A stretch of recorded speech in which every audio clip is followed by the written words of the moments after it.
Smoking Dank Sinatra, that's all gas. On the hunt in the tall grass.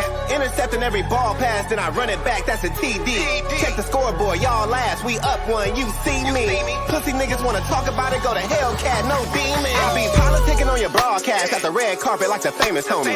Ask your bitch, really famous homie, and you know it's in me. It ain't on me. So creative like I made Adobe. I've been balling like I played with Kobe. What's the deal? What's the deal? PolitiKan the podcast. We back again. Wednesday night, 7 p.m. Pacific Standard Time.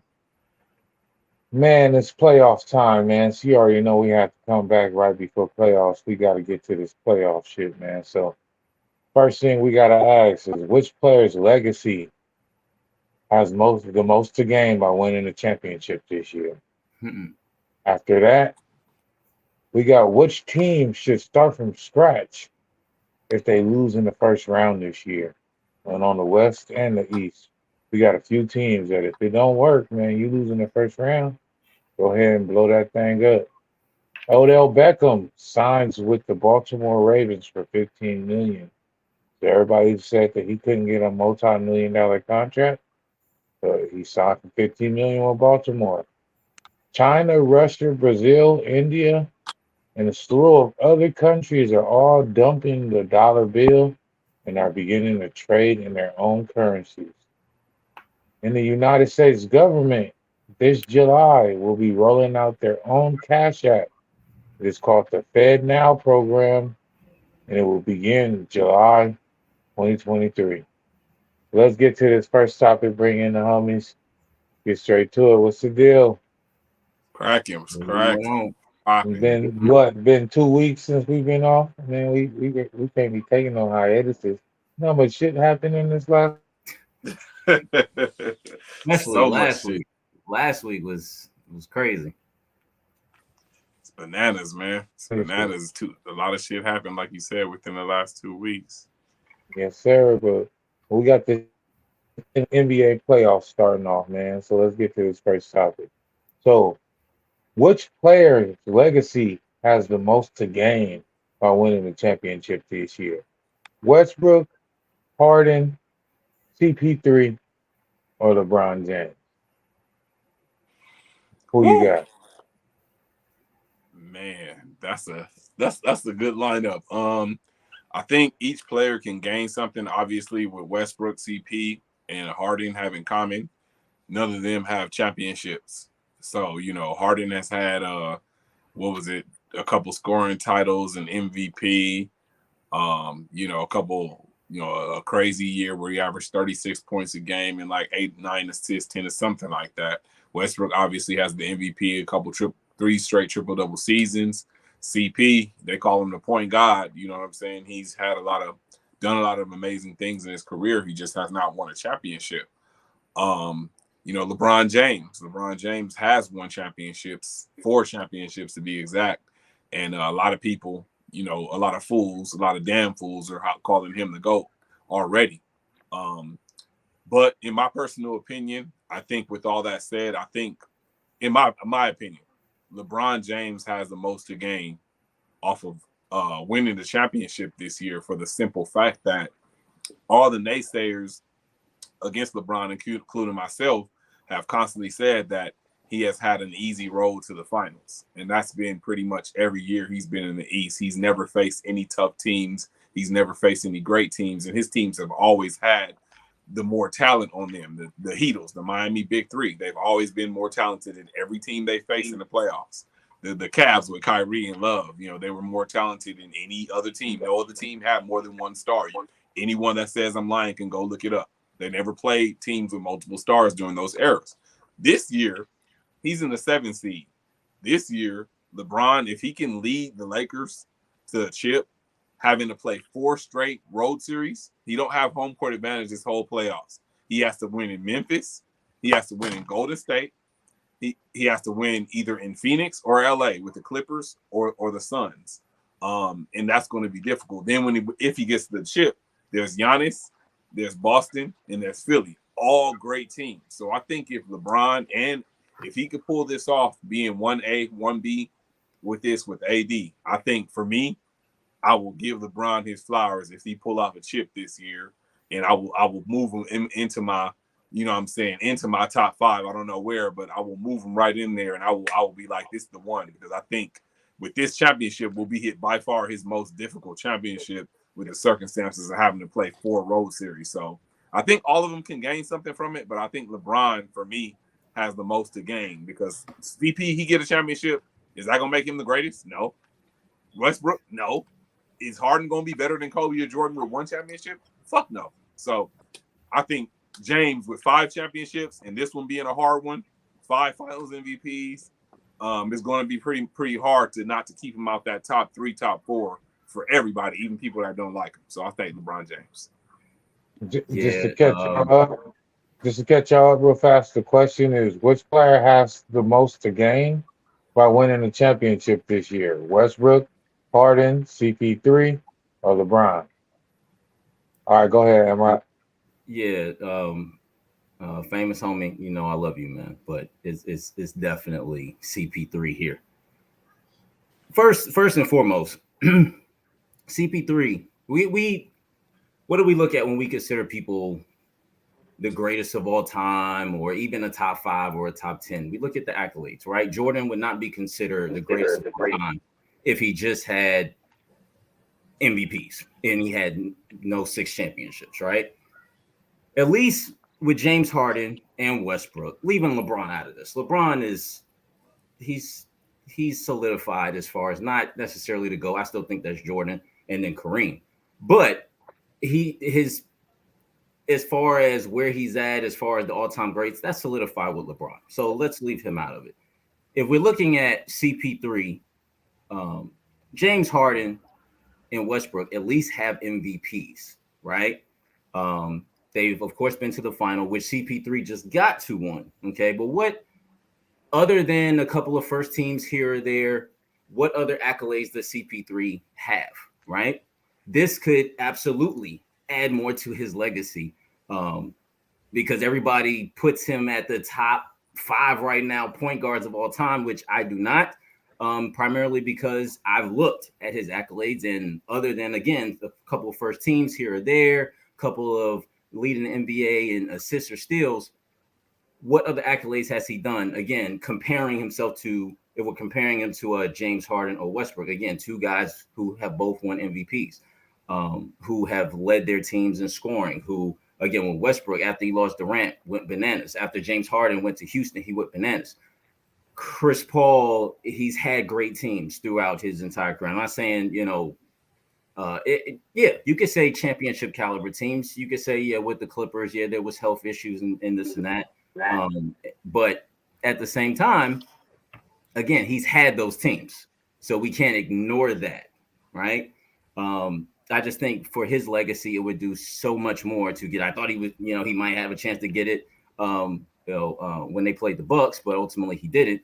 But I just think that for him, because he probably doesn't have a chance to get an MVP like those guys did, I think a championship would solidify his legacy more than anybody else on the board. So I would go with CP3. But let me ask you a question real quick, Angmar. How though? Because CP3, even people have him in the top 5, the championship, no one's going to put him over Steph Curry with a championship. But one's going to.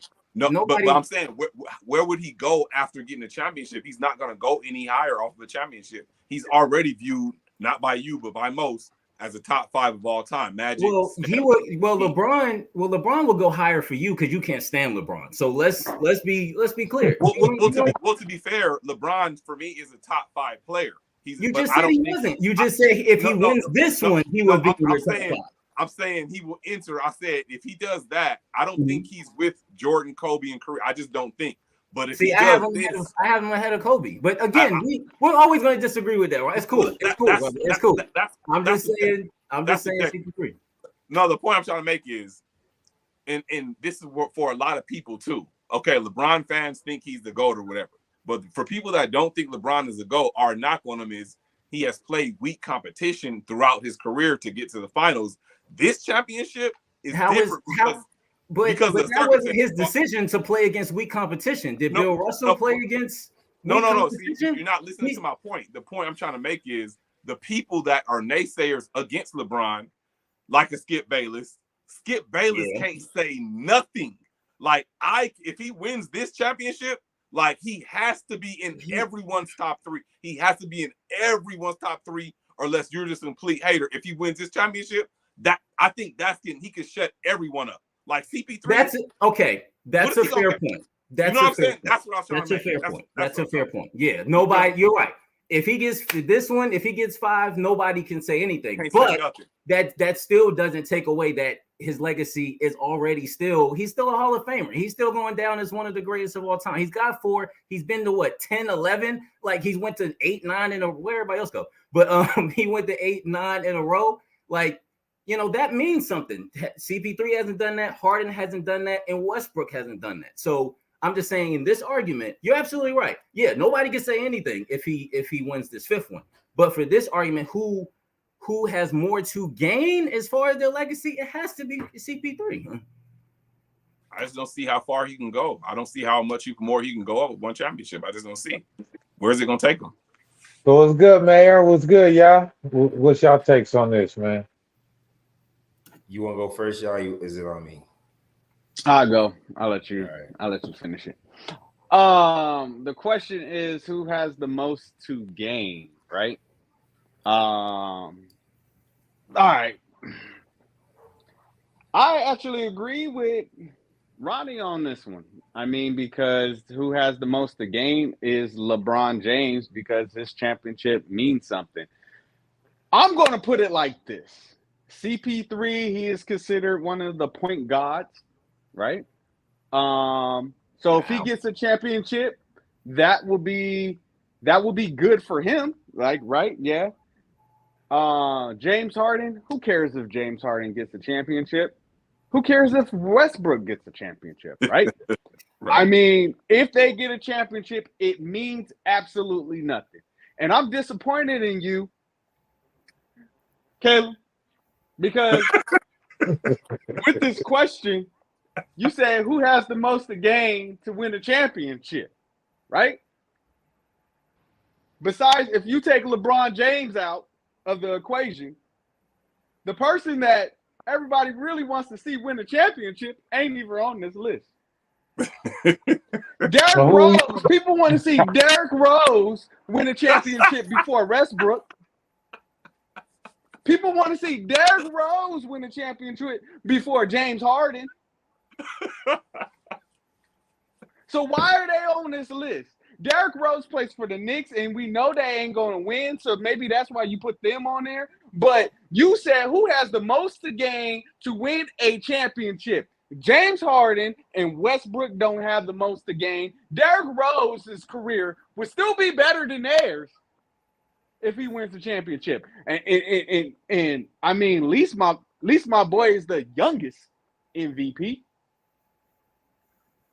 So that's where CP3, goes in that category. Like, man, you've been in the league. We want to see you win one. Nobody gives a damn about Westbrook. Nobody gives a damn about James Harden.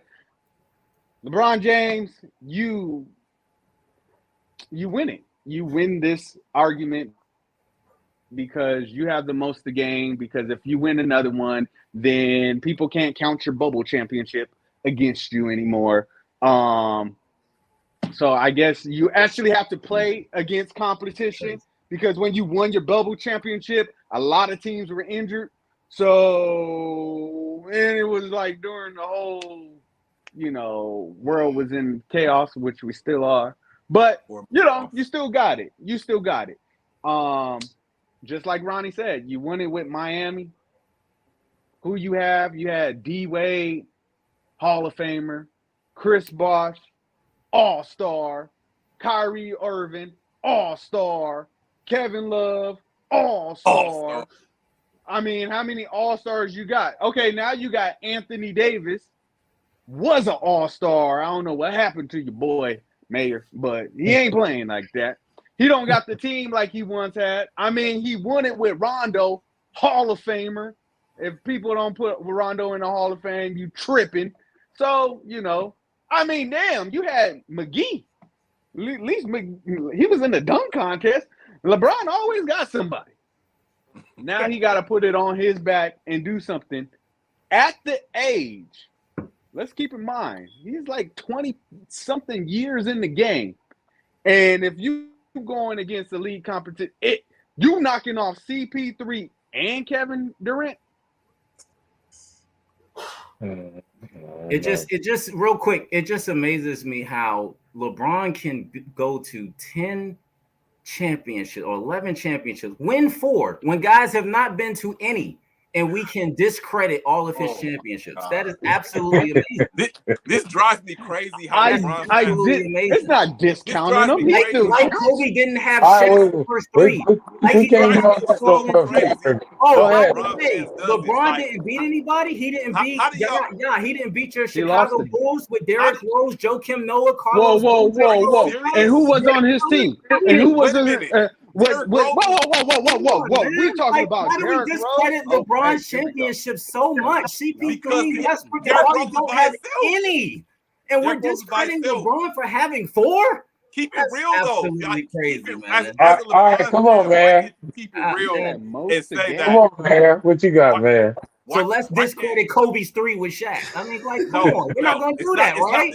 We're not going to do that, right? Like, that's crazy. It's that's apples and oranges. That's apples and oranges. No, it's apples and apples, Ronnie. That's apples. I don't understand how LeBron fans can ignore the fact that when he played in the East, can you please name me one elite team with more than one All-Star? Derrick Rose had 0 All-Stars against Wade, Bron, and Bosh. 0. Joakim Noah was an All-Star. Not an All-Star. Wait.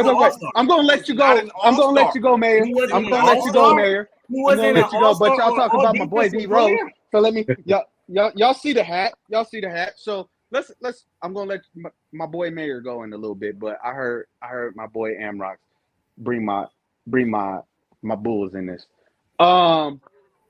If you were starting, we're just going to make it real quick. Joakim Noah or D Wade? Thank you. Who are you picking, Amrock? I'm picking Noah Wade. Okay. Joakim Noah or Chris Bosh? I'm picking Chris Bosh. Exactly. Okay. All right, let me go to the other All-Star that we had. Let me. No. Again, do we look at who? Bill Russell is 10. He has 11. Do we look at he didn't play anybody? He had 10 Hall of Famers on his team. No one cares about Bill Russell. But we still You put Bill brought Russell. Come on. Again, Kobe had Shaq. Shaq averaged 30 and 20, but we don't look at that. No, he didn't. Why come on, we got. Come on. All right, guys, come on, man. Kobe and Shaq. Come on, man. What you got? Come on. Let me go ahead and let me throw my wrench into the gear. Then let me throw my wrench into it. Oh, and this for you guys. Carmelo win one before anything. 16 championship hat. Since you guys don't want to credit the 17th bubble championship, I wore that 16. But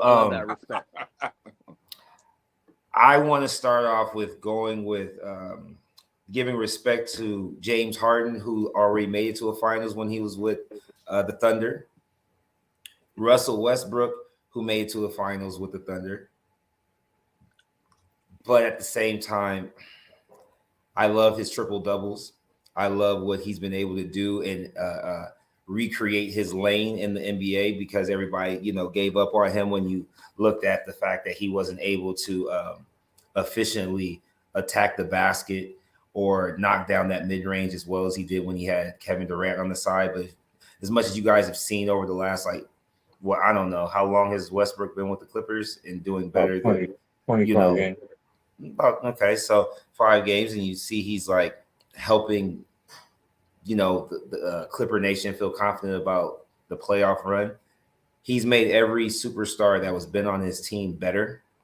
And I think with him having Kawhi and potentially getting Paul George back if they make it out of the first round, which would be a very difficult task, a championship for him this late in his career after all this stuff has happened, I think would be number 2 on the list. I don't know, maybe 3. I'm going backwards. So he's 3. James Harden, everybody's not going to give him no respect just because of how his antics has been.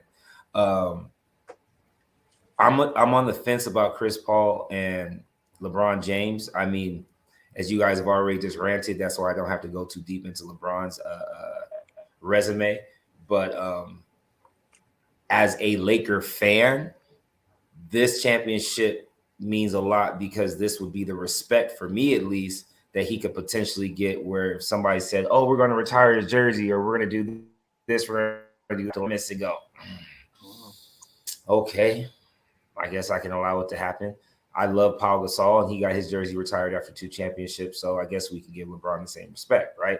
But I don't want to see his jersey retired in Miami, Cleveland, and LA, which would then just make him just not even like the GOAT. It would make him the clown, and then I couldn't respect it because then it's like we're literally like idolizing disloyalty, no disrespect. Could you repeat that one more time? Could you go back and repeat that one more time? Where would his jerseys be retired? If his jerseys were retired in Cleveland, Miami, and in LA, it would be hard for me to accept him as the GOAT. I would feel more or less like he was the clown because he would be the idolized Charles Barkley. You know what I'm saying? It's like, oh, Charles did this, that, and the third to try to get a chip, but he didn't. LeBron James did this, that, and the third to get a chip. He got more after getting the first one, but he kind of had to like clean up his he had to clean up his he had to clean up his steps, so to speak. You leave Cleveland to go get one in Miami, you get your 2 in Miami. Oh, snap, let me go back to Cleveland and get you one. Now that I've matured, let me get you one. Go to LA, I got me one here. Oh, snap, they don't respect me. Let me get another one. Now let me wait for my son. I have the perfect NBA story ever created in life, my career for the next 20 years on NBA, 2K, whatever number you want to add. Because, if he plays with Bronny, he's going to play with Bryce. And then what do we say then? What do we really say if he plays 25 years? But that's not important right now. I'm stuck on Chris Paul because just like Amrock said, he is the point guard, but for what reason?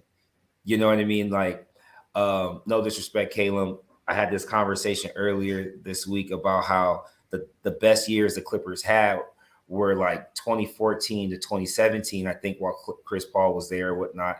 And they were over 55 games. They had like a 55, a 56, and then a 55 one season and whatnot. They didn't go very far in the playoffs as far as getting to the Western Conference Finals, but like what that did for nation, you know what I mean? Think about what that did for people like Steve Ballmer, who decided to buy that team after that Donald Sterling incident. You know what I mean? Like they were able to really pour in all this fake love and respect for a franchise that never really amounts to anything. I even looked at that. Man, even look at how many retired Jimmy Clippers had. They have no. Oh wow! Oh, I thought you guys were trying to shut me down. You look at it. You frozen, Mayor. Are we good? Hey, Caleb. Hey, while he's silent, let me say one more thing about Chris Paul while you can't hear him. This championship, Chris Paul is like the 4th best player on the Suns. Is he good? Oh, that stuff I just said. Nope. Nah. Going in and out. Leave out and come back. Hey, let me say this real quick, Caleb. So with Chris Paul, if he wins the championship, it doesn't even hold the same weight. This won't be Chris Paul leading them to a championship. He'll be the 4th best player on the Suns. Like it'll be like wait. You guys heard nothing I just said. We gotta move on. But I do agree. That's why I put LeBron James in there. Is that ultimately, Westbrook, he went through all this. It would be a great story. James Harden, he's kind of afterthought at this point. CP3, he's just the guy that could never get over the hump. But this will actually cement LeBron's legacy, and it will actually put him in the conversation. He will have 5. He will match up with Kobe with 5 championships, and he will actually have some respect as a Laker. Where it's championship or bust. You came, you didn't make the playoffs. You had your 1 year, where you won the bubble. Then you came back and you ain't made the playoffs, and then y'all barely sneak in this year. You know what I'm saying? So for him, out of 5 years being a Laker, and he barely got a 7 seed right now, missing the playoffs 60-70% of his time in LA, this is the time for him to cement himself as a Laker. He to go? But Caleb, go ahead. Caleb, don't forget this part. Ronnie has to keep his mouth really closed when talking about the Lakers for the remainder of the playoffs because you owe me all kinds of shit. Like you was all out here with like ain't no way in hell they making the playoffs. Clippers championships 0, LeBron 4, Derrick Rose 0. That's all I got. Caleb, you see what happened? The Lakers. All right, man. We got talking shit about the Lakers and how sorry they were. It was because their roster sucked. They made trade deadline moves. He's a Laker fan. Great moves. Those moves are great moves. So yes, the Lakers are better with these moves, but they still ain't winning the championship, so it don't matter. All right, let's move to this next topic. We gotta move on. LeBron lost to Jason Terry. Speaking of all these teams, man, we got the Lakers barely scrapping in after that trade deadline, those trade deadline moves. We got the Clippers picking up Westbrook in the buyout market. You know, the Lakers still making moves this late. I don't know how they add Tristan Thompson. They still making moves fucking 2 days before the playoffs after the play-in. It don't even make sense how they could still make moves, but they're still doing it. But what team do you think? You got the Knicks over there. They start off the year good and they ended trash. You know, we got Atlanta. We got Atlanta over there. They was in the Eastern Conference Finals 2 years ago, and now they in the play-in. You got the Heat losing to Atlanta in the play-in. What team do you think right now, if they lose in the first round, should just blow it all up and start over? The Clippers. The Clippers. Straight out. I'm just going to get it off the gate. The straight out Clippers. They are the team that needs to blow it up. Matter of fact, they did not just start from scratch, but start from scratch with a management, with the people that are bringing in these players, because I heard Amrock say it. He said, how many championships do the Clippers have? 0. None whatsoever. Wait, you guys had Lob City. Didn't do nothing. Oh, man. Somehow y'all tricked Kawhi come to the Clippers instead of going to the Lakers. He goes and plays with PG. Bravo. And y'all haven't even done nothing. Just busting. Y'all say LeBum. Okay, if LeBron is LeBum, y'all are just busting. Y'all haven't done anything. I mean, y'all franchise needs to start all over, and they need to start with a management, because all these other teams, it doesn't matter. The Lakers start over almost every year. They start over. They win a championship and they get rid of everybody. That's the Lakers. They do that. Why would the Kings start over? I mean, they haven't even been in the playoffs. So if they lose in the first round, guess what? Hey, they already started from the bottom. Denver, okay, cool.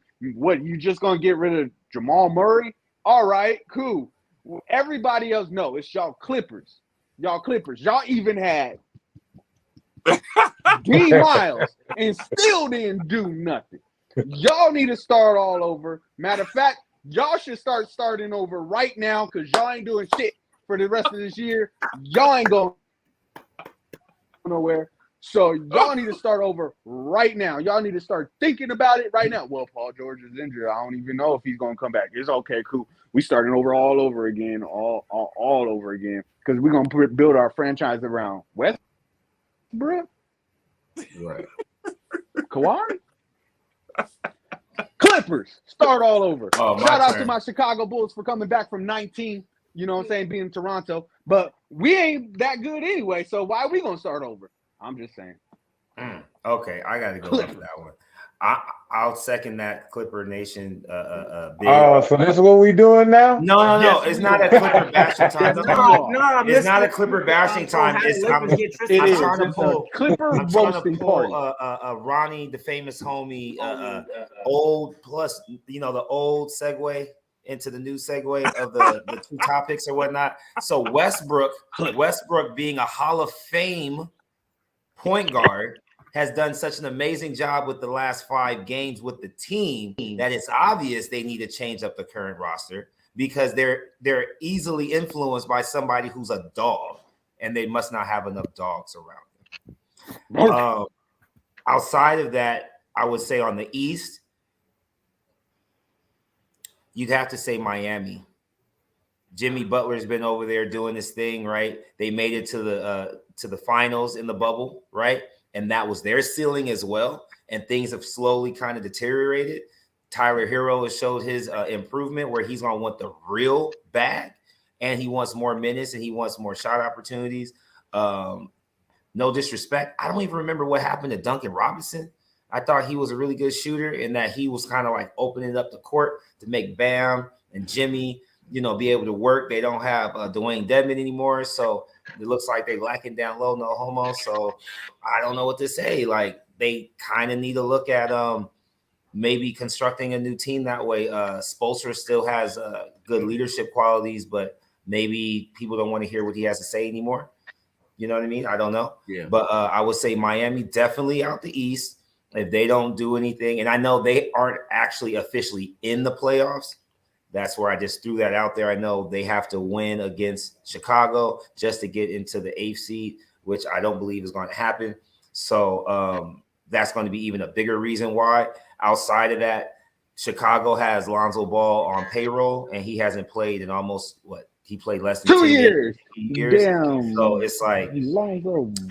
you could almost just move him and keep going forward for Chicago.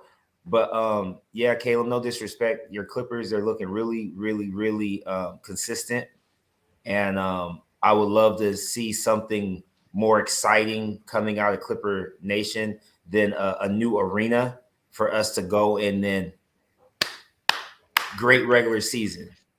Yeah, We ain't disrespecting the Clippers. The Clippers are disrespecting themselves. Right. No, Mayor took mine. I was gonna say the Heat as well. So I'll go a different route. I had a second team. What about the Philadelphia 76ers, people? Not to say that they're gonna lose to Brooklyn. Right. I don't think they're gonna lose to Brooklyn, but second round, you're potentially and most likely gonna see Boston. If you can't get over that hurdle and at least make it to the Eastern Conference Finals, you're going to have to beat Milwaukee or Boston at some point. This is the time. This is now. Doc Rivers, what's up? Again, sorry, going back to the Clippers and all of that, but ain't done nothing since Boston in 08, right? So, it's got to be – I mean, Embiid should be the MVP this year. I think he was robbed last year. He should be the MVP this year.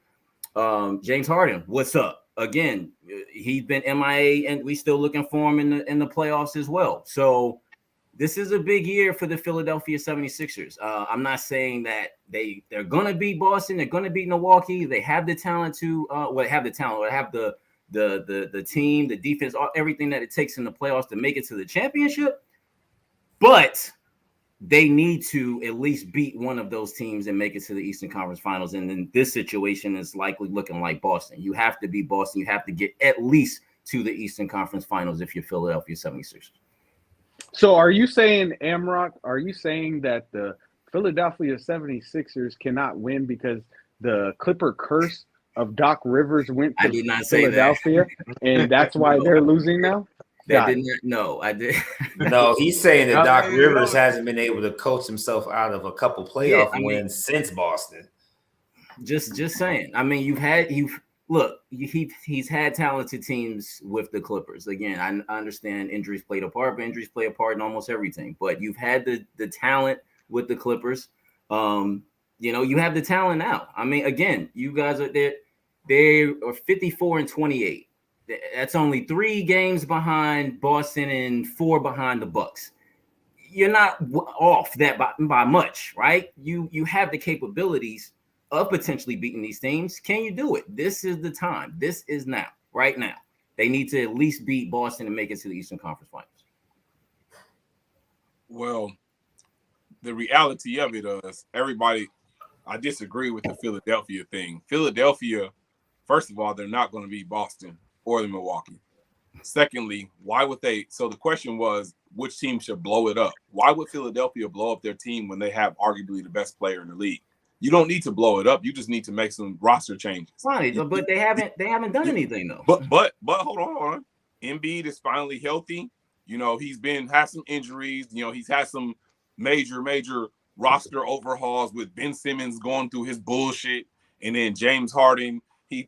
I think you have a nucleus at least with Embiid there. You can keep Embiid and Tobias Harris together, and if you have to make some roster changes, you get James Harden out of there, and you don't have to blow up the whole squad. So I don't think Philadelphia needs to. Now, I think the bottom 3 seeds out of each conference are ineligible. If you're a 7 or 6 seeds, you don't need to blow anything up. You're a team that's on the rise, that's going to continue to improve in jail. Now, looking at the 1 through 5 in each conference, the Nuggets, they lose, they don't blow anything up. They have a great team. They have young stars. They don't need to blow nothing up. The Kings, the same. They're a young team. They don't need to blow anything up. Who's the 3rd seed? The Memphis Grizzlies, or 2nd seed. Memphis Grizzlies. They're a young team. They don't need to blow nothing up. I disagree about the Clippers. The Clippers, yes, they have had some no success, and all that stuff you guys are saying are facts. But the Clippers, they still got Kawhi and Paul George, who are still in the prime of their careers, even though they've been hurt. They're still there. You still have a deep team. You don't need to blow anything up. You just need to be healthy. And if your 2 stars can't stay healthy, they're trading pieces. So I don't think the Clippers necessarily need to blow anything up. Now, the truth is the Warriors, again, the Warriors don't need to blow anything up. They have a good roster. They have stars. If everybody's healthy, they can compete with anybody. The Lakers, if we have to look at the Lakers about blowing it up. So you got to look at what it is. Anthony Davis, injured star, can't stay healthy all the time. LeBron James, old injured star. Now, they've already made a bunch of roster changes over the last 2 or 3 years. If the Lakers don't get it done this year, why would you keep this LeBron and Anthony Davis thing going when LeBron is almost 40 years old and Anthony Davis is injured all the time? Like, what else are you expecting these two? I mean, they're going to max it. What they do this year is going to be if they don't lose, what you going to do? Trade D'Angelo Russell and Austin Reeves and try to get a Damian Lillard? Like, there's no other moves for this tandem. If they don't get it done like this, they're not going to get it done. So I think the Lakers are the team that needs to blow some shit up and stop being stubborn. Don't play LeBron if you're the Lakers and you truly care about championship or bust. I think the culture changed when LeBron's got here. Now, it used to be championship or bust. Now the goalposts move a little bit. Like, if the Lakers can't win a championship, why are they continuing to ride this 39-year-old superstar and this guy that can't play 50 games a year for the last 7 years outside of the bubble? So the Lakers on the West is my pick. On the East, I don't think Miami either. Miami, they're proven to be a great franchise. People said they wouldn't do anything after LeBron left, and they got back to the finals in the bubble. They've had some good playoff runs since then. Pat Riley, he knows what he's doing over there. I don't think they need to blow anything up. The Heat will always be relevant because Pat Riley is that damn good. The Hawks are the team I think that needs to blow up in the East if they don't go anywhere. Because the Knicks, the Bucks, the Sixers, the Celtics, all those 3 top teams, they're all great teams that just need to stay together. And if they don't win, you just got to keep on competing. Your stars are still young. But the Hawks, Trae Young, we heard Trae Young had some problems with his coach out there. They were talking about dealing him at the deadline. If they can't do anything, which they won't, I think if he's not getting along with the coach, I think it's time for them to do something else with Trae Young, just like Dallas should do something else with Luka Doncic. I think the Hawks are the pick out of the East, and the Lakers are the pick out of the West. Hold the phone. I have to piggyback. Hold on, Caleb. Go ahead, Caleb. I was about to go off. I got to piggyback off that because go ahead. I have to say the Lakers because look at the history of the Lakers since LeBron got there. LeBron got there, you had the young core, you didn't make the playoffs. You trade everybody for Anthony Davis, you win the bubble championship. You're over the luxury tax, you're broke, you trade everybody else. The Lakers already made a mistake by sticking with a old Kobe Bryant until the wheels fell off. And what did that do? That put the franchise in the turmoil to the point where Jeannie Buss had to legally steal the company from her brother to bring it back to life because that's how bad the Lakers got off of riding Kobe to the end. So learning your lesson from that whole scenario. Now you have to seize control from your brother, and then you're gonna get LeBron James and do the same thing with him that you did with Kobe and ride him to the wheels fall off. And Anthony Davis, as far as his trade value, is going down every year. First. Why So, can't we just accept that the Kawhi experiment with the Clippers has not worked? Why can't we just Thank you, Amrock, because that's the whole thing. with the Lakers and LeBron? He won. It doesn't matter if he did it. Kawhi's still young. You won the bubble did it. No, he's not. the second chance and the playoffs since you've been in LA. If Okay, you get look. a first round out, that means 5 years you've been If in the Clippers won in the bubble, y'all would be claiming that championship, and y'all know it. bubble champion. Y'all would be claiming it. Y'all would be claiming it. Y'all would be proud. Y'all wouldn't care. Now listen, look. It worked for the Lakers. Look, Caleb. They're gonna have to retool. They're gonna retool. Half of these people aren't even under contract, and for you to have a good season, And that's fine. And to Yah's point, they always retool, and then in a couple years they win a championship. That's what the Lakers do, and they've done it throughout history. Have the Clippers contracts? If you have to re-sign them, they are not going to come back for the price ticket that you want, and you have no money because you lost it all in the trade. You have no assets. You have to win now because you're going to be retooling broke again in the offseason. But Caleb, this is the problem that everybody's failing to understand. People like Ronnie over there, who were diehard Laker fans before the bubble, forget that the bubble threw off everything that we know to be real in life. We're not even accepting the fact that we didn't even want a bubble championship to happen because of George Floyd, and yet we don't even talk about George Floyd anymore. And I'm not even trying to disrespect the man whatsoever. But what I'm trying to say is there's a lot of unnecessary Clipper aggression that started with Ronnie. That's why I wanted to jump in before you spoke, because what I'm not understanding is this, right? When you have 16 of these things before the bubble, you can't tell me nothing when your team has 0 jerseys retired except Bill Russell. Don't tell me a thing. Now, going to you, no, Ronnie, hold on. Real quick to you, Ronnie. Real quick, because I'm on my coach's tip. You said Atlanta Hawks. You said Atlanta Hawks. You get rid of Atlanta. You say Atlanta should blow it up. When you have Atlanta Hawks, and Luka Doncic, right? You have Atlanta Hawks with Trae Young. We're talking about in the current state of right now. Yes, no, wait, Caleb. 4 years ago, nigga. Caleb, but we still, Caleb. What happened the year before that? What happened this year? Nigga, talk about now. I will. Okay, are the Clippers going to win now? You guys have been a great regular season first team. round. Like, why can't they out? Durant is going to smoke. They're not going to win. They're not going to win against. Let me hear that. Okay. Clippers got a better shot than the Lakers. I got you. No, we can't move on because look, you can't move on because you guys are playing me out for being light skinned on this one. You have to accept the fact that this is a bunch of Clipper madness. You're only saying that the Lakers need to the Lakers ran back the same trash team that Ronnie made fun of last year. They ran back the exact same team and then had trades at the trade deadline. 6 weeks ago, y'all was 13th in the league, bro. Y'all got above 500 a week ago, bro. And Caleb, you guys could have started off 35-0. Caleb, you got into the top 10 7 days ago, and now all of a sudden the Lakers. No, it's not about that. It's not about that. It's about championships. Nobody plays in the NBA. Wait. Listen. If we need more people, you need more people in the rafters.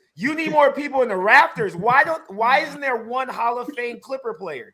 How come Bill Russell's the only jersey in your rafters? Y'all had his hand up the whole time. Like, what's that? I'm sorry, y'all. I had to. It was like Derrick Rose. I had to stand up for my Lakers. Oh, okay. I'm gonna say a little something, and then we can move on. This is definitely we're talking about the Clippers and the Lakers, right?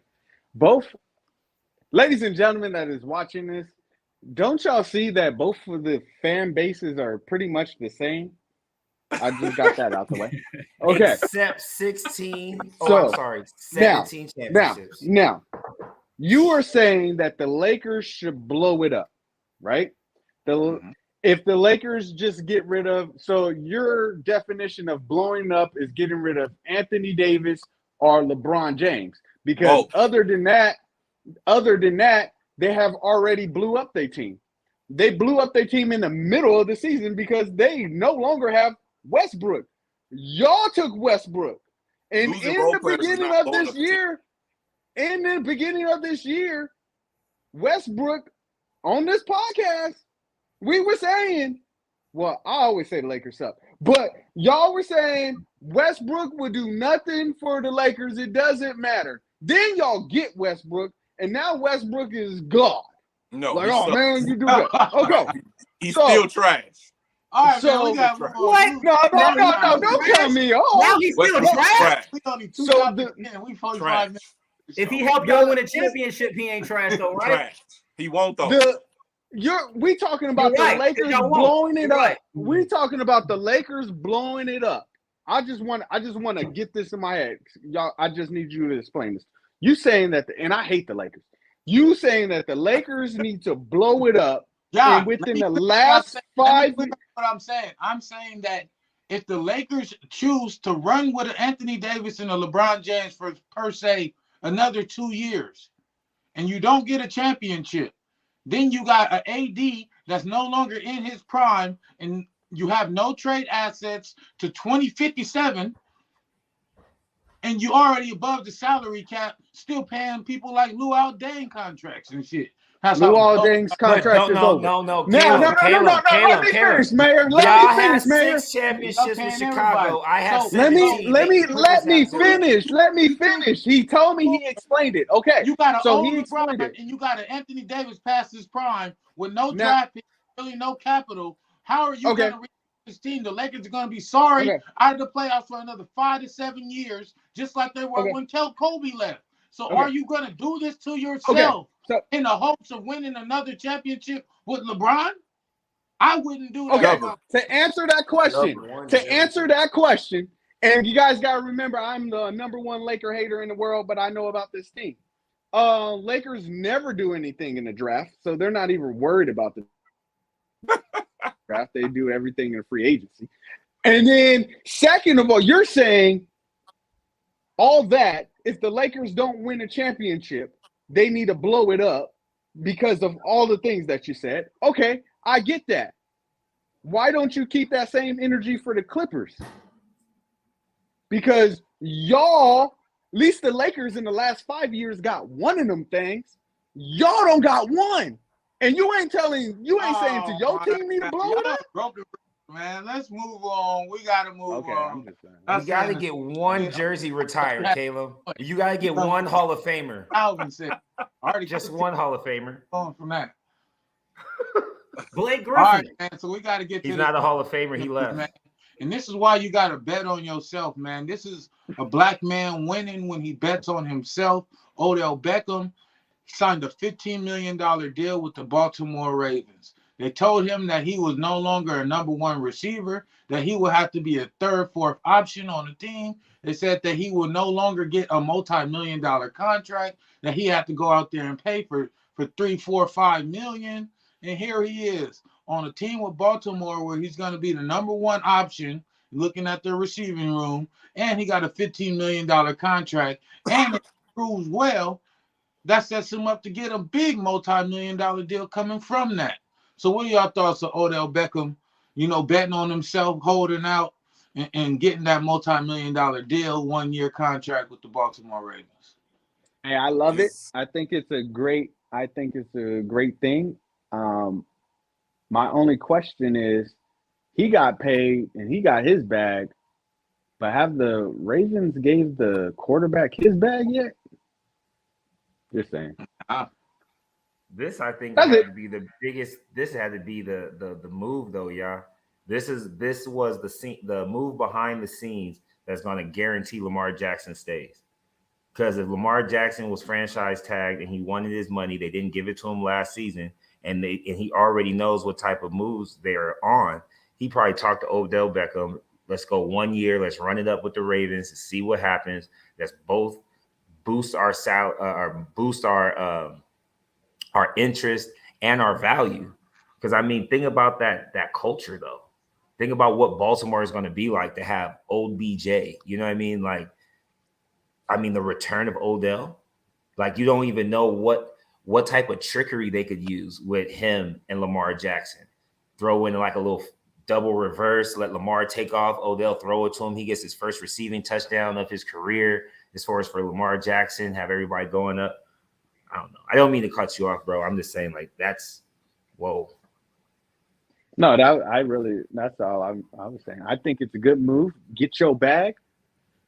But my only other thing was, what came to my head was, if a quarterback in the NFL history has always been your main focus, and what I know about the Ravens, I don't really watch them or pay attention to them, but they weren't paying a quarterback. So you go pay a receiver, but you still haven't paid your quarterback, and you're going to go tell your quarterback, okay, now if you do good this year, then we give you your bag, where he already proved himself.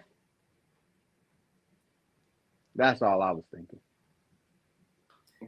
He's definitely gonna get that back this year. Pay both of them black men, Ravens.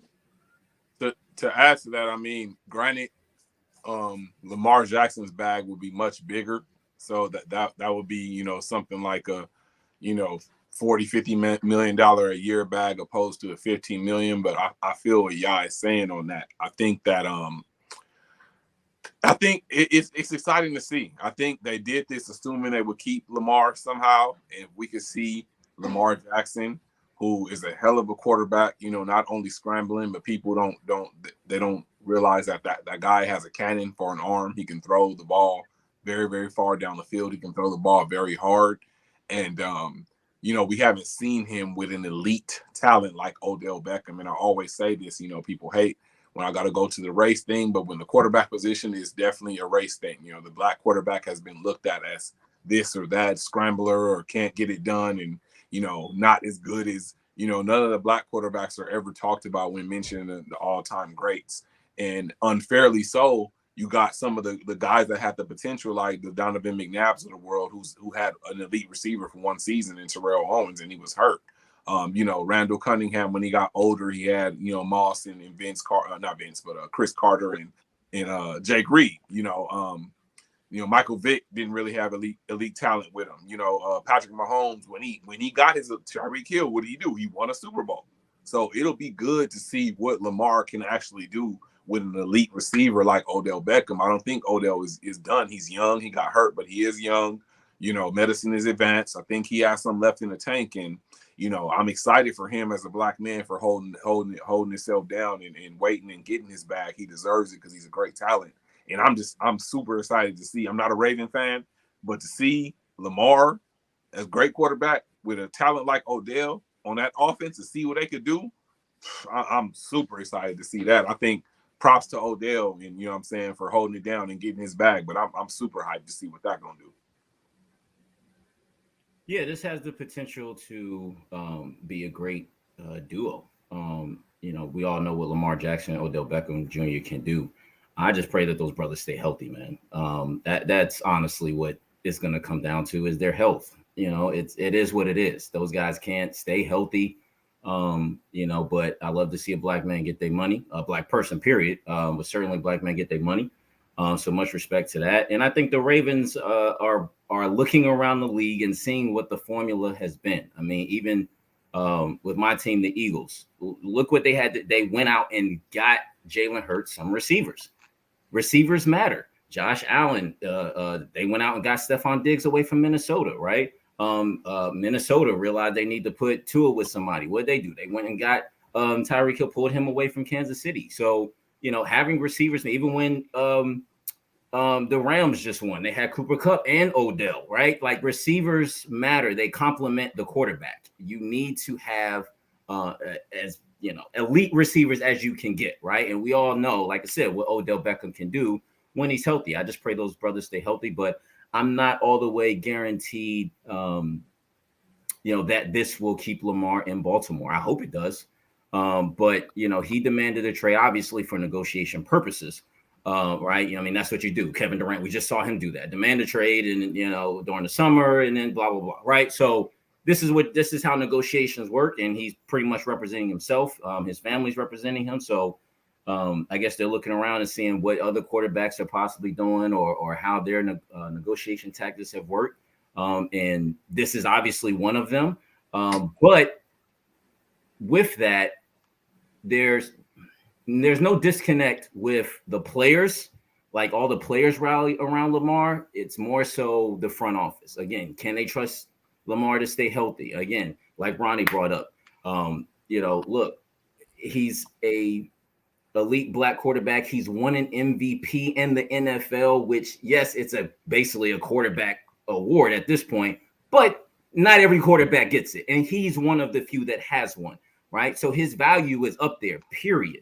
But again, would this be an issue if he was a Derek Carr who did absolutely nothing where he was, right? And he got the bag in New Orleans fairly quickly, right? There was no debate. So, that bears that question. But yeah, I just pray that these brothers stay healthy because this can be very special if Lamar Jackson decides to come back. Yeah, I agree with everyone. This is a great pickup for Baltimore. I think that Lamar Jackson, ultimately, man, that franchise tag, you're gonna have to play on it 1 year. Next year, you can sit out and then you can actually leave the organization. But they got the bird rights, so they can franchise you 2 years in a row. So even if you don't play this year, they can still drop it on you another year. So with that being said, it's pretty much like you're not going to force a trade. You're not forcing your way out of there, and they're not going to give you the contract that you're looking for. So your best bet is to go play on that franchise tag, collect your money, which is close to the yearly that you're looking to get anyway. Play on that 1 year franchise tag, run up, stay healthy, run it up with Odell, and then both of y'all could come back to that negotiation table, just like Alvin brought up, and get y'all bag, man. So your future is tied to Odell, just like Odell's future is tied to Lamar, man. They both looking for their bag, and they both got to go out there and get to it if they really want to see another big contract, next year. But let's get to this U.S. news, man, because USA, man, Joe Biden is driving us into the dirt. We have balloons and UFOs getting shot down. He ran out of what was that? Afghanistan. That's when all the leaders around the world stopped having respect for him and stopped having respect for America. And that's why Putin has the balls enough to even walk into Ukraine after Biden showed that weakness, the way he evacuated the Afghanistan war. And now we're sitting here. Biden says that in America, we're moving away from fossil fuels. So now we no longer drill for oil in America. And everybody in the rest of the world used to trade in what they call the petrodollar. And even though they weren't dealing with America, they had to trade with each other with the dollar bill.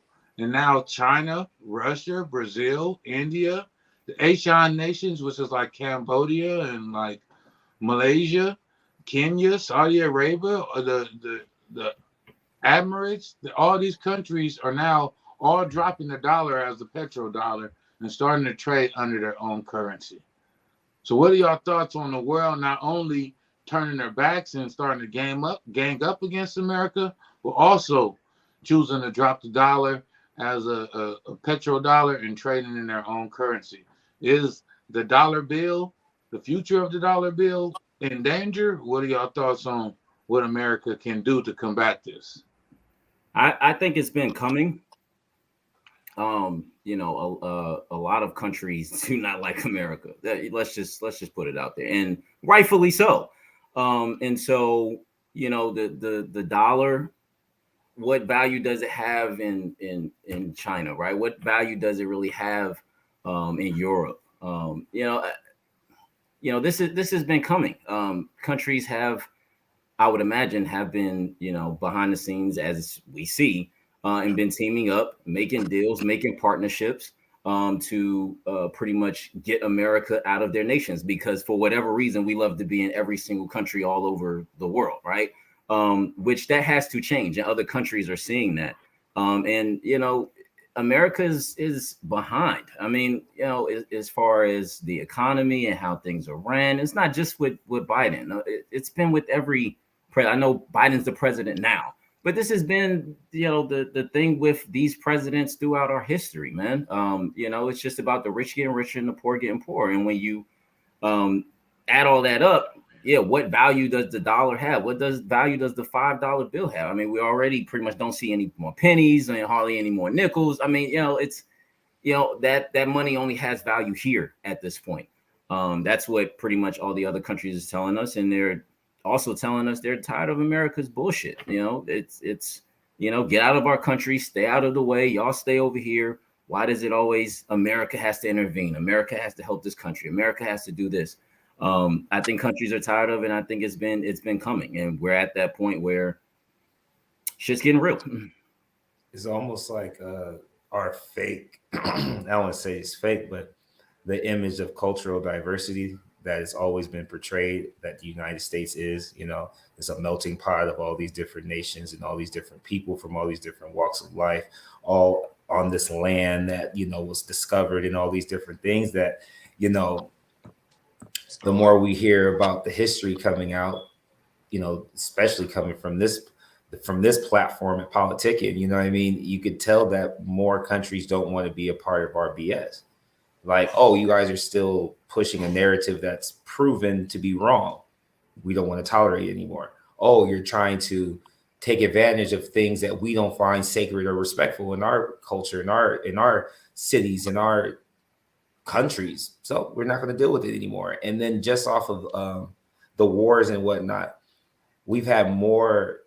There's been more times that we've just butted in than actually needing to engage, right? And once you've seen that too many times, it's almost like, I don't know how you guys feel when you were younger, but like, you know, we didn't have, like me personally, I didn't have very many people in my family that went out of the country. So I didn't get to see all those different currencies, right? So when we were in school and you would have teachers who brought those different currencies to class, right? Myself included, we would ask the teacher like, okay, so, you know, if the peso is worth this much, but what is it worth here right now? Like, if you give me this amount of pesos, where can I spend this right now to show its value to me in my life and how I'm living, right? And if you can't go and use up that currency anywhere at your local venue or anywhere, not just any venue, but anywhere, what would be the point of you wanting to own up to it? If everywhere is, you know, using crypto, if everyone's having their own forms of digital currency, what would be the point of our paper, you know, in comparison to someone else's paper? So it almost makes sense. It's like, we're good doing us over here. You continue to do that over there. And you continue to do that by yourself over there. And we'll just help get our people who with you back over here. Have fun. Well, I think that we've heard this, like Amrock said before earlier, and in Mayor too. I know I've been hearing America's global value of the dollar is going to go to shit. I've been hearing that for the last 15, 16 years of my life. And I think it's just coming to fruition. People saw it coming, you know, as the mayor and Amrock mentioned, you know, America, I know Mayor said earlier, stolen land. America was stolen land, and it was built on capitalism. I mean, look at the healthcare system. If you look at the healthcare system in other countries, like other countries got free healthcare. They actually care if people live or die. America will tell you in your face, if you don't got insurance and your child need a heart replacement, oh motherfucking well, that's another number. They dead. America doesn't give a fuck. Even our prison system isn't to rehabilitate criminals or to change lives or to change minds. Our prison system is capitalistic. Our prison system only cares about free labor. Look at all the companies that we're probably wearing on our bodies and in our homes and driving. Those companies are partners with the prison system. Toyota, Lexus, you know, all these famous brands, they're getting cheap labor, 5 cents on the dollar, 10 cents on the dollar is what they paying these prison employees. Just because they're in prison for bad things, don't mean that they should be working for 5 cents an hour. That's the American way, built off capitalism. So America has built, its land and its success off capitalism. Other countries see this. I've had conversations with people from other countries, and they look at America as a complete joke. So I think the reality is that we can't stop the inevitable. I don't think Joe Biden or anyone else, as Amrock said, has been bad. It's not just Joe Biden. It's been bad. I don't think nothing could be done to overturn this. I think this is something that's been coming, a long time coming. America does things differently from everybody. Everybody ain't fucking with it. Everybody's not capitalistic like America. And our global value of our dollar will be shit. And ain't nothing we can do about that. This has been a long time coming. And I think it's going to, lead to other things. I mean, this is just the beginning. It's just the beginning. If we lose our power with our dollar globally, I mean, shit, like you got to think that's a lot of other things was going to come to follow. But, as our country, we have this coming, man. Our country is ran very poorly by the elite, rich, racist white people that only care about them and their people staying rich. And they literally don't give a fuck about the next person living or dying. And that's not a way to if you want to sustain a great country or sustain a great amount of different people in your country. That's not a way to do it. So I think ain't nothing we could do about this. This is the inevitable happening before our eyes. I agree, man. The government is stupid because if you go to a job, they change the management every 5 to 10 years. When you go to look at NFL teams, they're revamping their roster every 2-3 years. When you look at every other business model, they adapt to the current state and the current market. But these politicians, career politicians, are like Joe Biden, that's been in politics for 40 years, don't have a mentee in sight, don't have a person to take over the reins in sight.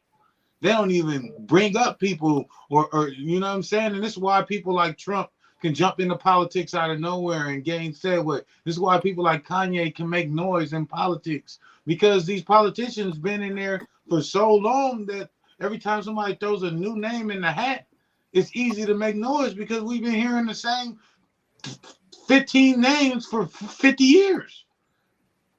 And y'all can't keep running shit and not pass it down to the next motherfucker. Y'all stay in y'all positions till y'all die. Right. Like, that shit is stupid right now. And that's the biggest problem with America is that, man, they should age out. They should take a competency test. And there should no way that you should be able to keep a Senate seat, a Supreme Court seat, a judgeship until you die. That shit don't make no sense. It actually does make sense because the only reason why they can keep those seats because they are white. Do you see anybody black in those seats?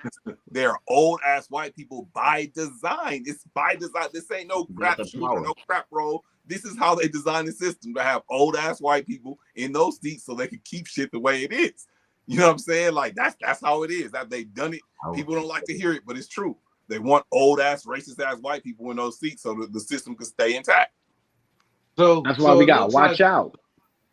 The feds are already preparing for the fall of the dollar as they were prepping to roll out their own government-issued cash app. It is called the Fed Now program. It was set to actually come out April of this year, so it's supposed to be out April 1st, but right before April hit, they put out and said that they're coming out with it in July now, pushed it back. So now the government is coming out with their own cash app program.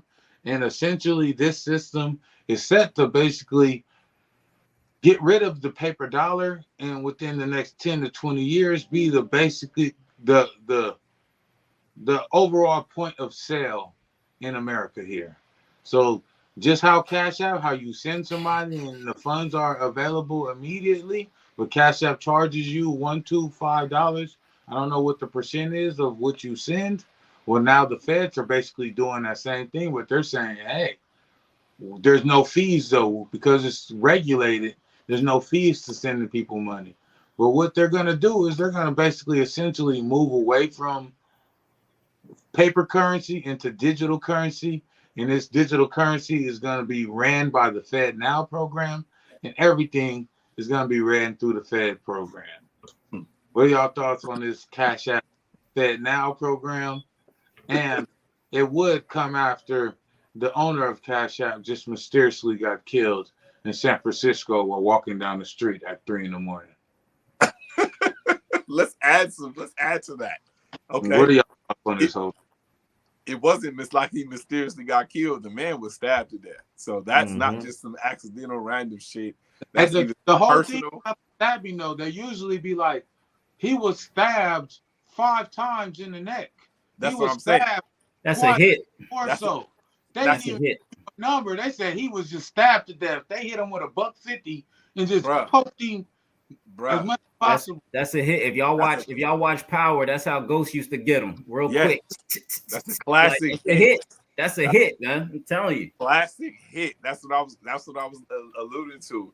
It was a hit. It was a personal attack. That wasn't a random thing. And then the same day they announced their currency. Like, this shit is funny to me because I'm imagining, us. I'm imagining melanated people. I'm imagining niggas getting an app on their phone that says Feds. That's not FedEx. I just don't see it happening. Like, we ain't fucking with that shit. We ain't fucking with no shit that says Feds on it. Like, I ain't get like, man, this is crazy how they doing this, man. How they really doing this. Like, but this is something that's, as I said before, it's been a long time coming, man. This is their way of taking control of things even further and making sure they can monitor people and get rid of all the other stuff. It ain't no coincidence that this man was stabbed to death, the same day they talking about they gonna release their own Cash App that's government regulated that says Fed Now.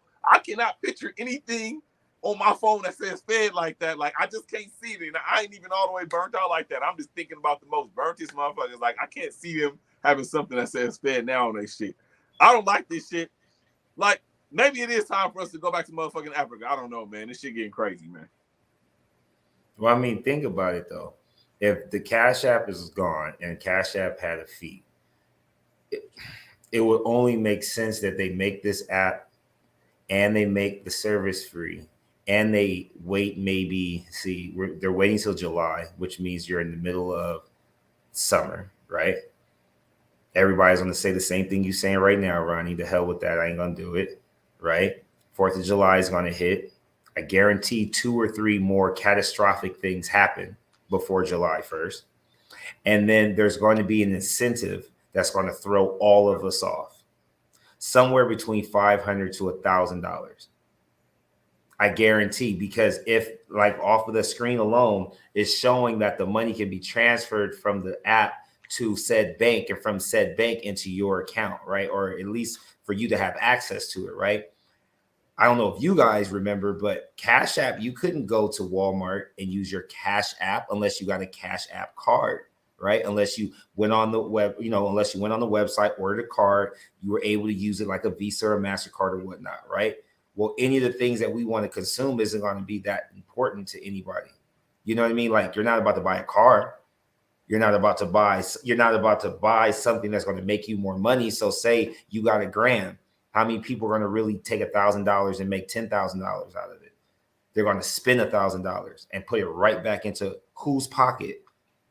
Not into another culture's pocket, not into their local Black communities, liquor store or community store, any of that type of stuff, right? So it would be an easy way, since they're already showing us that currency is not what we think it is. Give everybody incentive to be a part of this app. We all will jump on it because it's free money. And now not only will you be able to track how we spend our money, you'll be able to track where we spend our money. So if anything goes down, it's like, hey, we don't want people leaving their house. We want everyone to go back in. Second pandemic is about to hit and everybody's using this Fed Now. Say Ronnie and I decide we want to drive out to go visit Yacht, but that's past 10 miles from our house. And we go try to swipe that card and put gas in our car and our card get denied. But then we check our balance and it shows we got enough money, but the card still keeps getting denied. What can you do? You can't do nothing. You ain't got the cash in your pocket.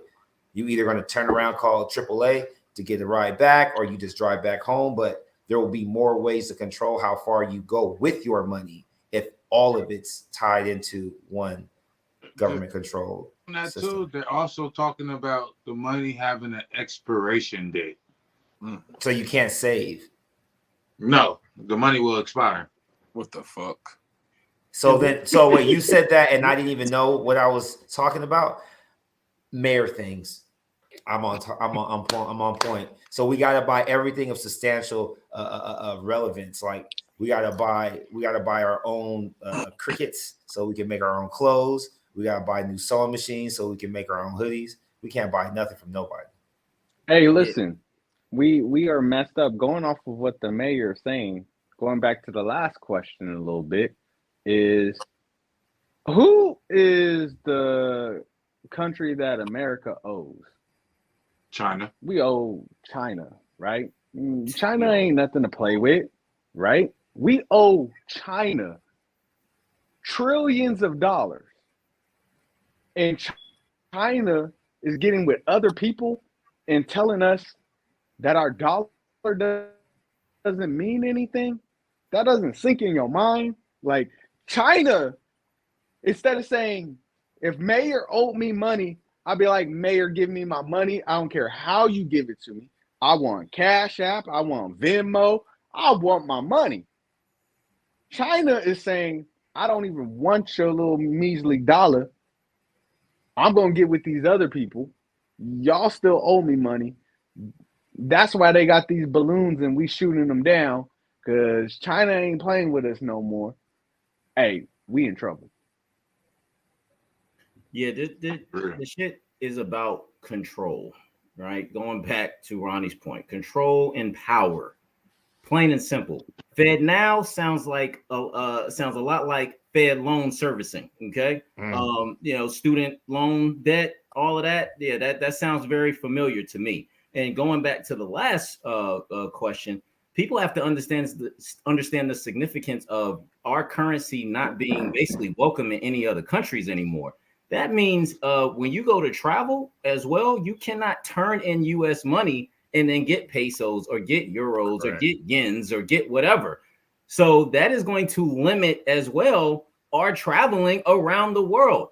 This, like to Mayor's point, this might limit us just traveling up the damn street.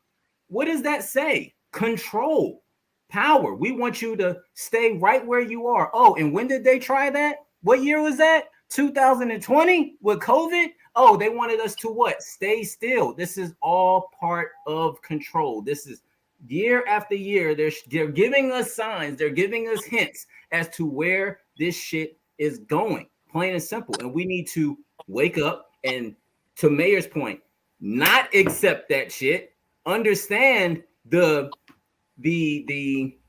significance of this shit, right? Like if we accept it and we put ourselves in that hat, we put ourselves in the system, as we do with most of the online shit, they now have control of everything, how we move our money. Oh, your money isn't valued here. Oh, your money isn't valued there. You can't use it here. You can't use it there. Can't. Again, is that shit not our money? Did we not work for this money? Y'all already take taxes. Y'all already take student loan debt. You already take Medicare, medical insurance. You already take gas. You already take groceries. You already take all of these different things. Take. Solar. What does that sound like, people? Now they're trying to take away your freedom to go to another damn country. You can't even go to Mexico and turn in your U.S. dollars for what type of shit does that make? We have to wake up and understand what is really happening with all these different moves. Again, you sending billions of dollars to the Ukraine, and then we talked about this before, and then the taxpayers, we have to pay for that shit when you're already sending our money over there. That's absolutely absurd. And we need to understand and wake up and really analyze what is happening, people. Like this shit's getting very real. Digital what type of shit does that make?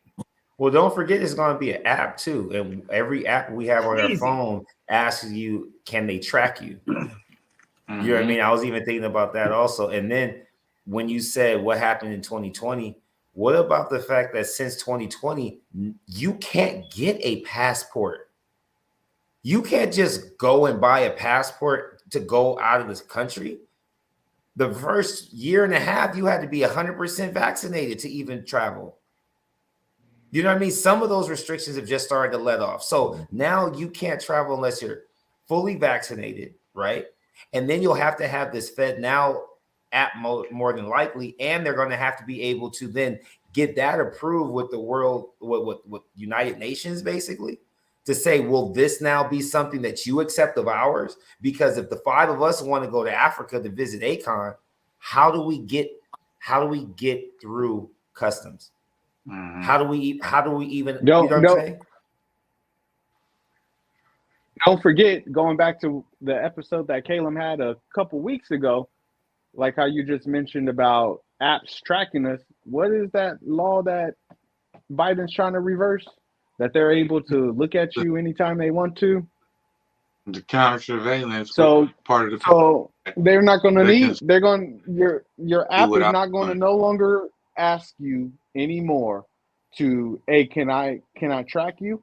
Because it's going to be, if they pass it, they don't need to ask you. They can just do it. And at the end of the day, going back to what Amrock said, Amrock talked about them having power over you, and if it's digital currency, I mean, Instagram algorithm already knows exactly what you're doing.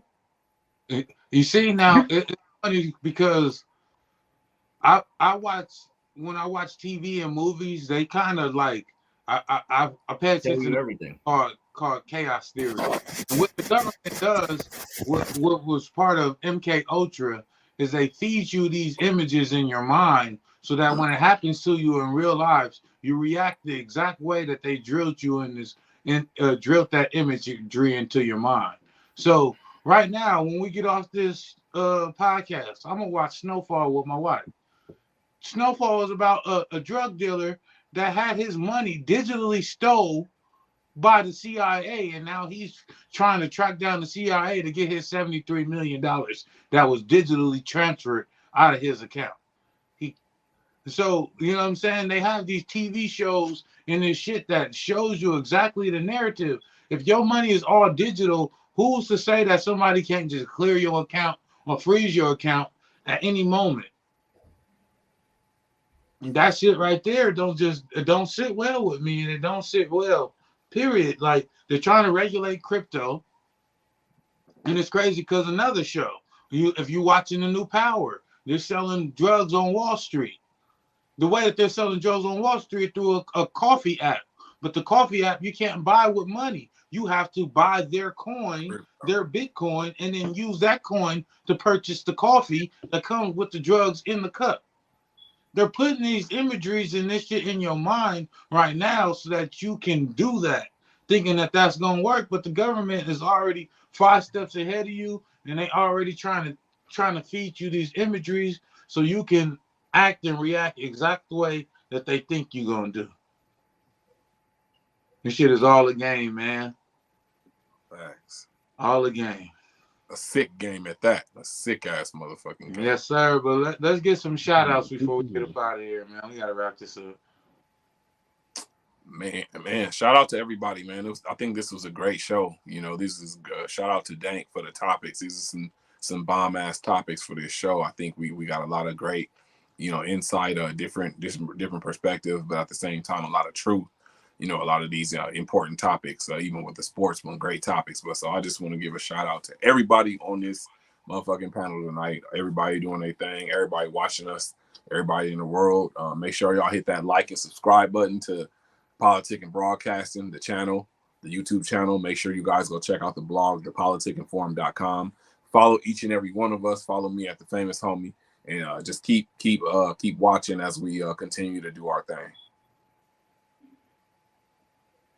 Yeah, shout out. Go ahead, Aaron. Sorry, but no, yeah, you go. Shout out to all you guys. Man, this is awesome when we do this, when we come together. To Ronnie's point, when we talk about the topics that we talk about and discuss the things that we discuss, and people will hear us, you know, yelling, screaming, going at each other. Man, this is what it's about. It's all love. It's all brotherly love. It's all you know, having a constructive conversation, and you know, and people can go away saying, you know what, I really respect what they were saying. I really respect what they were talking about, and I hope that the audience really understands and gets that a lot of platforms don't have these conversations. Politicians and people like that need to have these type of conversations, because maybe there wouldn't be so many wars, and we would be legal and all this extra shit, right? So it's just great that we do this. This is awesome. Again, shout out to all you guys, everybody, man. Just the message, just stay positive out there. If you feel like you're losing faith, don't. Right? It's going to get better. Just keep pushing. Stay positive as much as you can. I was in that place, just negative thoughts, right? The negative devil over here and God's over here, right? You have to flick that devil off, because you control your negativity, right? You control that shit in your mind, right? So just stay focused and stay positive, and much love to everybody, man. Yeah, I'm with you on that one, Amrock. Shout out to all you guys. Man, it's wild that we do talk about the stuff that you see on TikToks, on Instagram Reels, on YouTube Reels, but we're real, like we're authentic 5 individuals coming through, giving different perspectives, literally just trying to educate each other while educating others. So I appreciate you guys. It's been, man, like 3-4 weeks since I've been on. Shout out to Yah, shout out to Yah. He over here threw an alley-oop. So, I'm over here at UAV also, working and grinding, trying to put my city on in the right way. And I guess the biggest part I want to make sure that the spectators and the viewers know is that your dreams are really only going to work as hard as you do. We've heard it from Kobe. We've heard it from everybody that's ever been anything relevant. Like, you really got to go after whatever it is that you want to do. So just shout out for those, shout out to those still chasing their dreams and not giving up just because you hear what we're talking about. And this is real. You got to keep grinding. My shout out is to you 4 gentlemen, getting on here, doing you guys' things. We are all fathers, husbands, boyfriends, black men. I mean, my dude Amrock, your time difference is not Cali time, not Pacific, and you hop on here religiously. So shout out to you brothers for doing you guys' thing, always doing it. It reminds me of the good book in Proverbs. It says, in Proverbs 20, verse 4, it says, a person that does not plow should not expect a harvest. So if you ain't out there working, if you ain't, and it also says faith without works is dead. All of us, we working towards our dreams and our goals. We expect a harvest because we plant the seed, we water the seed, and we make sure that we always plowing when it's time to. So don't expect something to happen. Don't expect God to do something for you if you ain't willing to give him something to work with. Yes, sir. Yes, sir. I want to shout out all y'all gentlemen. Shout out Murdoch on the board. Always got this podcast looking right and tight. Shout out to my wife. Yesterday would be 12 years that I've been with this woman, man. So,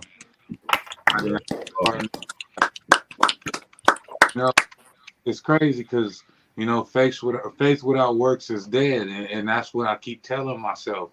At the end of the year, I got caught up. I work a 9 to 5, so I got caught up in a new position that brought me new challenges. I had to really dig in and settle into the position as far as settling into the corporate world and understanding my place and power within the corporate structure. So, that kind of burned me out. And then last year, me and the famous homie was outside, like nobody seen no shit like this. And we was everywhere and everything to a lot of people, and I kind of got burnt out. At the end of the year, we had to give up our studio. You know what I'm saying? Financial problems hit, the team. We had some health problems in the team. We had a lot of things. The devil is a lie, man. The devil will keep trying to attack you, but the only thing that you got to realize is that for the devil to do anything, you have to let him in. as long as you tell the devil no, it's nothing that the devil can do to stop you. You know what I'm saying? Right. So with the whole thing with my father's health, man, and that shit put me in a depression, and I really wasn't feeling like myself. And coming out the back end of that, I feel like a Saiyan. You know, they say like every time a Saiyan gets close to near death, they come back with a new unfound power level. I feel like, you know what I'm saying, I'm powered up, I'm recharged, and I'm more like just motivated than I ever been, you know, to get to it. But the difference is because you know, that all the work the niggas been putting in, my skill set is 10 times better than what it used to be. So I'm just touching the surface of my own potential. And, you know, and you got to really look at yourself in the mirror and really see yourself as who you are and also who you gonna be. You know what I'm saying? And when I look I see myself as where I'm at, but I also see who I'm gonna be, and I ain't even close to what I got planned for y'all motherfuckers. I don't know what y'all gonna do with y'all life, but I'm gonna get to it, man. PolitiKan, the podcast. We got You want to stop me? You're gonna have to fucking kill me! Smoking Dank Sinatra, that's all gas. On the hunt in the tall grass. Intercepting every ball pass, then I run it back, that's a TD. Check the scoreboard, y'all last. We up one, you see me. Pussy niggas wanna talk about it, go to Hellcat, no demon. I be politicking on your broadcast at the red carpet like the famous homie. Ask your bitch, really famous homie, and you know it's in me. It ain't on me. So creative like I made Adobe. I've been balling like I played with Kobe.